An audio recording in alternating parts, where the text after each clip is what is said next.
Una na pong binanatan ng mga kababayan natin with legal minds etong punto nga na itong si Kaufman, napakababaw.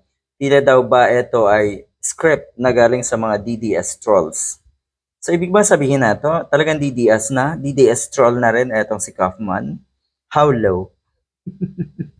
Alam niyo naman kasi lahat ng madidikit sa mga Duterte ay nagkakaganito. Kahit etong napakarespetadong lawyer ng ICC, magaling, pero ganyan, nagpakababa. Mahirap talagang idepensa ang mga Duterte. Sana alam mo yan nung una pa lang.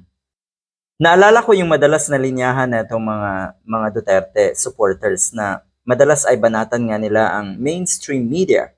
Dahil alam niyo naman, kung hindi pabor sa mga Duterte ang binabalita ng media, ng ABS-CBN, ng GMA News, ng GMA at TV5, siguradong aatakihin niya ng mga diehard. Ayaw kasi ng mga DDS na negatibo ang balita tungkol sa kanilang poon.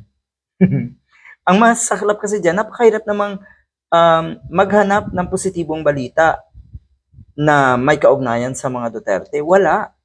Kadalasan ay mga invento nyo lang. Di ba nga sinasabi ng mga diehard madalas na yung kanilang mga peking balita, mga fake news na kuno ay positive side ng mga Duterte. Madalas sinasabi ng mga yan na hindi daw yun nababalita sa media. Ayaw daw ibalita ng media yung mga ganong klaseng information tungkol sa mga Duterte.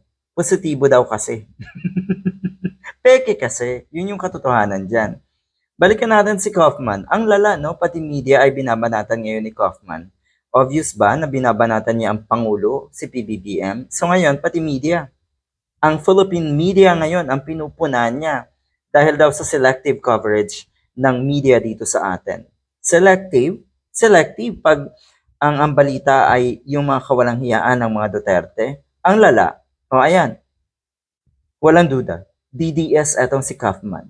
Ito yung sinasabi, if there is one thing I learned from domestic media coverage of this case, it is the journalists and their editors have the tendency to fixate on the salacious elements of the person's speeches while ignoring the interesting parts. Pahayag nga na si Kaufman. Dahil daw yung mga speeches nga ni Duterte ay mukhang na-misinterpret ng media, mukhang ang sinasabi kasi dito,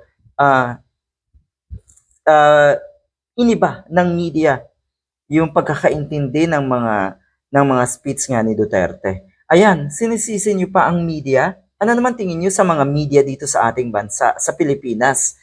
Hindi naman katulad 'yan ng mga diehard at walang magaling na media na suportado ang mga Duterte kundi ang SMNI lang.